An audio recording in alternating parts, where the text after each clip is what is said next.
Hello students, today we are going to discuss another topic, that is inline functions.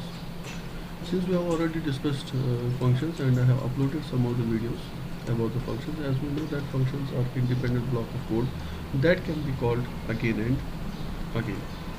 Now each function is a separate block of code that can be reused, and each time the call is made, the same block of the code is used again and again. This is called reusability of the code, and this does not lead to redundancy. In the programming languages where we have the flat structure, that is monolithic programming, where the program is not divided into the functions, each time you are going to perform a particular task, the code for that particular task is to be repeated again and again. But in case of the functions, we have reusability of the code, that is the same code can be used again and again to perform the same task. Of course, we are passing different data each time we are making a new call. Now inline functions are those functions where function body, that is the function code, is inserted at the point of call. This does not happen in normal functions. In normal functions, the function exists as a dependent block of code separately, that is called again and again, that is it is reused again and again whenever the function is to be executed.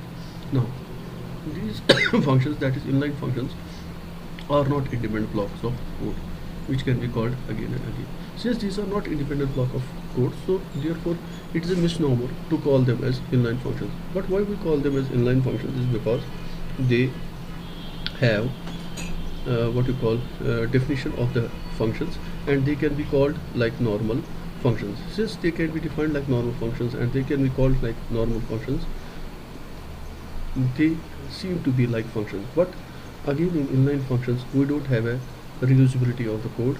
It leads to the redundancy of the code, and that is the main advantage of the functions where the inline functions are lacking. So calling them functions is not a what you call proper terminology. But since they can help in debugging the program easily and understandability of the program, because it seems like modelization and it is not actually the modelization. The modelization of the code is actually taking place in case of the inline functions. Okay, now how do we make a function inline? We make the function inline by using a keyword inline in the function declarator before the return type. Okay, once we write that keyword, the function becomes an inline function, but it is not guaranteed whether the compiler will treat that function as an inline function or not. It depends on the code that is placed within the inline function, whether the compiler can expect that function as an inline or not.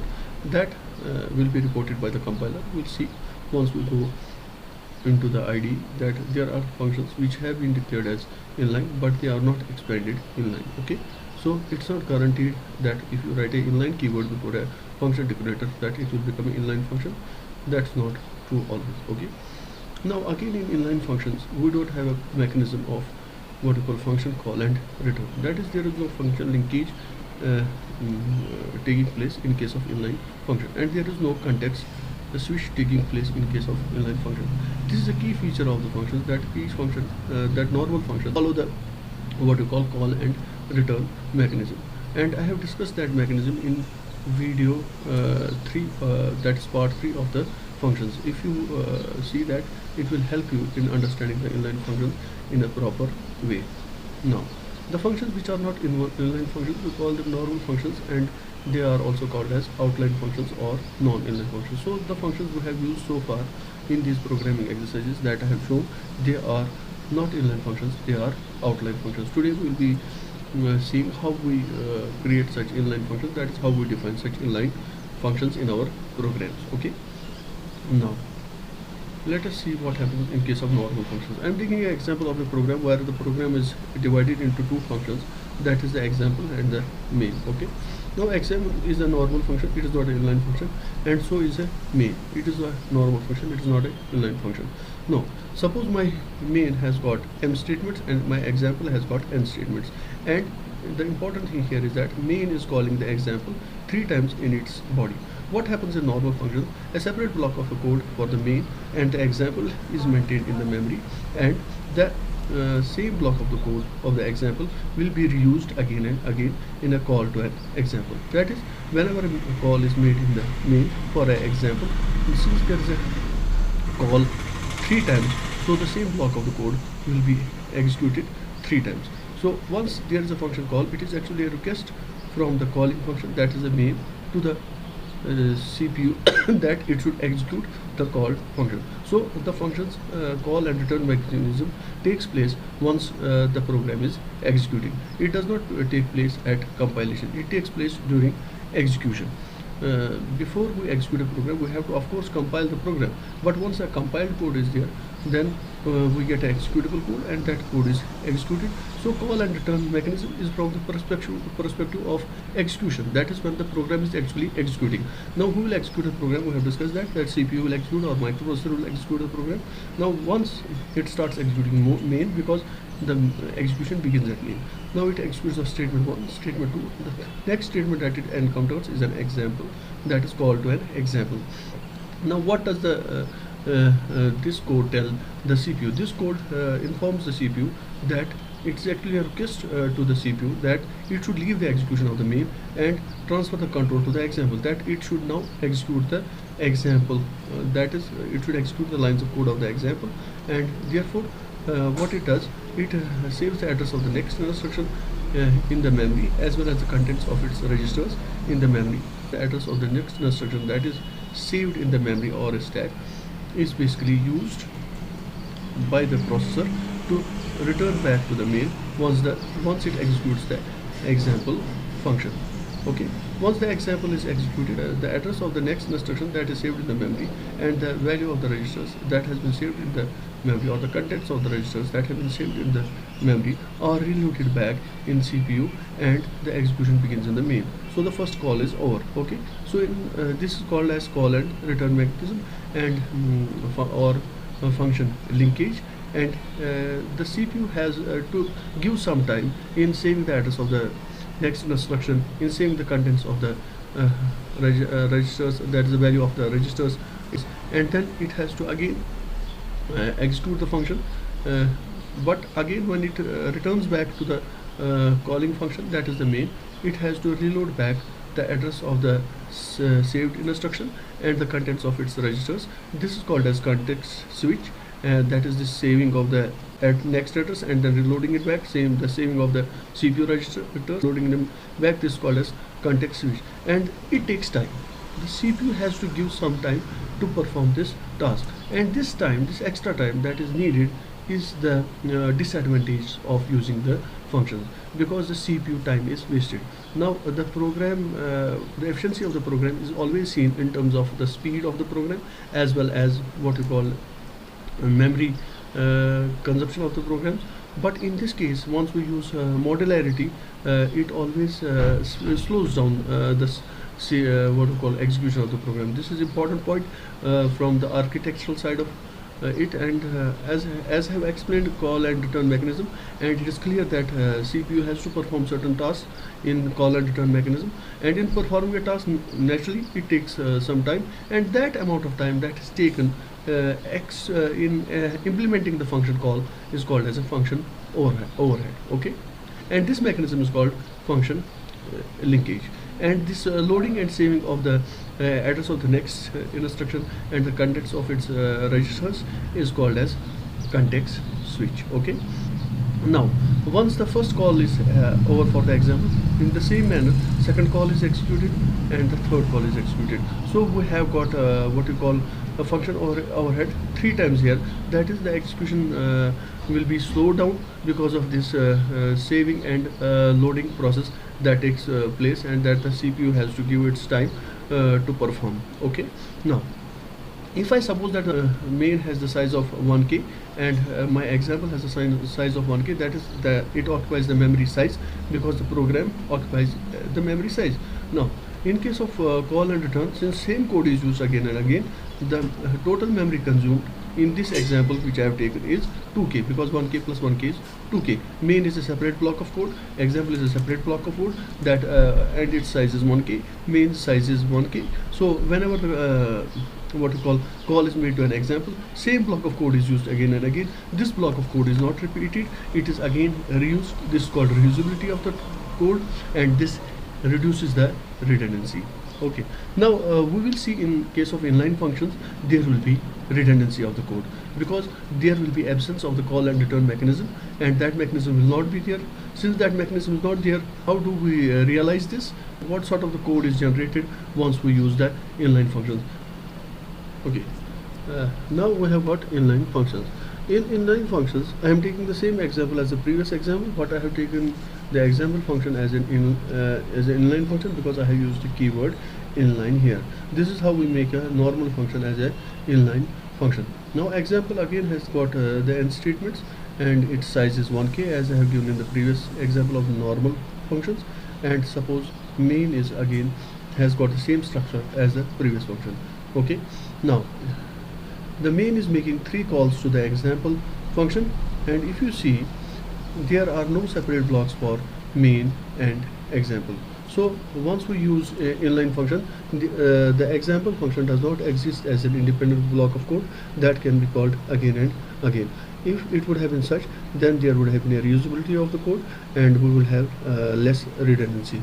But we are using example just like the normal function, that is we can make call to the example function as we do with the normal functions, and we have to define the example as we define the normal function. So that way it gives the perception to the user that he, or to the programmer, that he is using the concept of the function. But actually the key concept of the function is that why we use function is modularity and to reduce the redundancy and reusability of the code. But we don't have the reusability of code in case of inline functions. Why? If you see here, once first the compiler compiles it, it converts the main into the executable code. How it converts this program into the executable code? Let me explain this. The first 2 statements, they will have the corresponding executable code. Suppose that is this one. That is the first what you call this region that I have used for the main. That is the region, this color coding I am using. So main, this is the code for the first 2 statements. Okay, next comes a call to the example. Since example does not exist as an independent block of code, what happens? The code for the example will be of the same size because as 1k, because the functions have got the same statements. Okay, now this 1k code is placed here for the first call. For the second call again 1k code is placed. For the third call again 1k code is placed. Now the rest of the statements, that is after the third call, that is up to the statement m, this is a code for that. And since we know that for main we had a code of 1k, so now total code size in this case will be 1 2 3 4. So this will create a program that has got a bigger code size than the previous program. So this is an unnecessary wastage of the memory. But why we are wasting memory? Because there is no call and return mechanism in case of the inline functions. So since there is no call and return mechanism in case of inline functions, why? Because the inline function does not exist as a separate block of code. So the execution of this program can take place sequentially. Okay, since the code for example is appended each time a call is made, so the execution can take place sequentially. Since the execution takes place sequentially, there is no call and return mechanism involved. Since there is no call and return mechanism involved in case of the inline functions, so what is the advantage of that? There is no function overhead. You need not to save the address of the next instruction into the what you call the memory, and you need not to save the contents of the CPU registers in the memory. Again, you need not to reload them back. So there is no saving and reloading. This is avoided, and 3 times this has been avoided. So CPU time is saved because the CPU does not do this task, and this is actually the unnecessary task. Okay, now, so far as CPU is concerned, and CPU utilization is the most important thing that is in the computer science. That is, we should use the CPU to the best and make a best use of it. Why? Because it's a costly component and it works at a very faster speeds. Okay, now so the code size increases in case of the inline functions. There is no reusability of the code. Functions don't exist as an independent block of code. There is no call and return mechanism. But what is the advantage? Advantage is that there is a processing speed up. so these programs execute faster than the programs where we have got functions. Okay, so inline functions is basically a misnomer.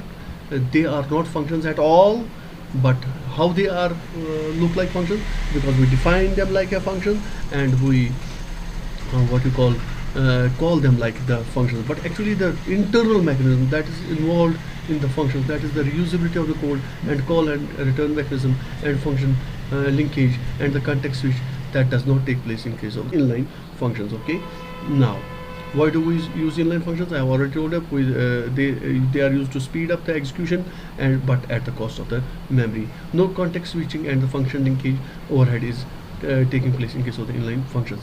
Now, if the function has loops, it will never be expanded inline. So once you write an inline keyword for a particular function in the C definition, once you define that function and you write an inline keyword in its declarator, there is no guarantee that this function will be made inline. So if the compiler reports to us that this function has not been expanded inline, even if we have written the inline keyword, you should understand that then it is used as a normal function or a what you call outline function or non-inline function. So writing a keyword inline does not guarantee that the function will be using the mechanism for the inline functions, which I have already explained. This will be of course reported by the compiler, and the programmer will get a hint. Okay, functions which have got loops are never expanded inline. So if you write a function and write a loop inside it, say for loop, and even if you write the keyword inline, it will not be treated as inline. Okay, let us go into the IDE and do it practically, and we will understand how. Okay, now the functions normally with a smaller number of the statements, maybe 1 or 2 lines, they are should be created as inline functions. So how do I create a function? Normal thing is I create a suppose sum function which adds the 2 numbers, that's int a comma suppose int b. Now this function we have already done. This is a simple example to show you how we create inline functions. Okay, now I can say int answer. Okay, simple function I am using. Answer is equal to a plus b. Okay, I am not writing a return statement in this function purposefully. Now this function returns an integer. Okay, and I make it an inline by writing a keyword inline here. Let me compile. Once I compile it, you see what there's a warning. What is the warning? Function containing missing return statements are not expanded inline. Okay, function containing missing return statements are not expanded inline. So if the function does not have a return statement, it will not be expanded inline. Now I place a return statement here. This is again one more point that I clarified, that if the function does not have a return statement, they will not be expanded inline. So in this case, this will be treated as normal function. Okay, see here we had a warning: functions containing return statements are not expanded inline. The functions where we have got missing return statements are not expanded inline. Okay, now once I place a return statement and I compiled it, it has been accepted as inline function. Now whenever I will be calling sum, you see, if you trace it, you will you will see that in the trace mode there will be exactly call and return mechanism taking place, but now let me call it in the main once. See here, it appears that there is a call and return mechanism, that is the control is transferred from the main to sum, but actually internally that does not happen, because wherever there is a call to the function, here there is a call to the function a is equal to sum, and I am passing 2 actual arguments as 2 and 3. The entire code of this function will be placed here. Okay, it will not exist as a separate code block. Now once there is a return, so it's exactly working like the normal functions, and my return value, sorry, it is saved in a. Okay, now again I can make a call to the same function, same sum. The function will be again, it will appear that it has been called, but actually the call and return mechanism is absent in such functions. So how many times now the body of the sum will be placed in the main at the point of call.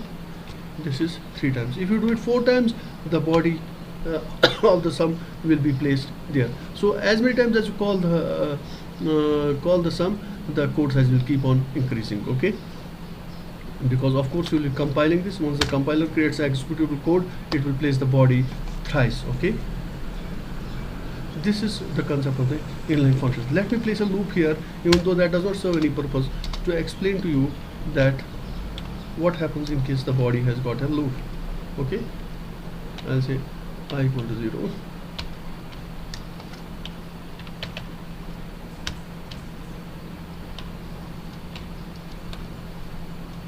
I'm writing a loop, even though not serve any purpose in this program, just to explain to you what happens if we have loops. So functions containing the for loops are not expanded inline. Error is here because we have not declared I. If I declare I, still I'll get this warning that the function has not been expanded inline. Okay, so if your function has a loops, it will not be expanded inline. That means it will be a normal call and return mechanism will take place in this function. It will be treated like normal function, even though it has got a keyword inline. So there is no guarantee that if you write an inline keyword, that function will be treated inline or not. You are writing the inline function. Basically, a programmer is writing the inline function. Why he is writing? He has an intention that there should be computational speed up. But once the function has not been expanded inline, that purpose is not served. That is why the compiler gives this warning, and the programmer has to take the heed of this warning and has to make the alterations in this function so that it can be expanded inline. This was all about inline function. I hope you have liked the video. Thank you.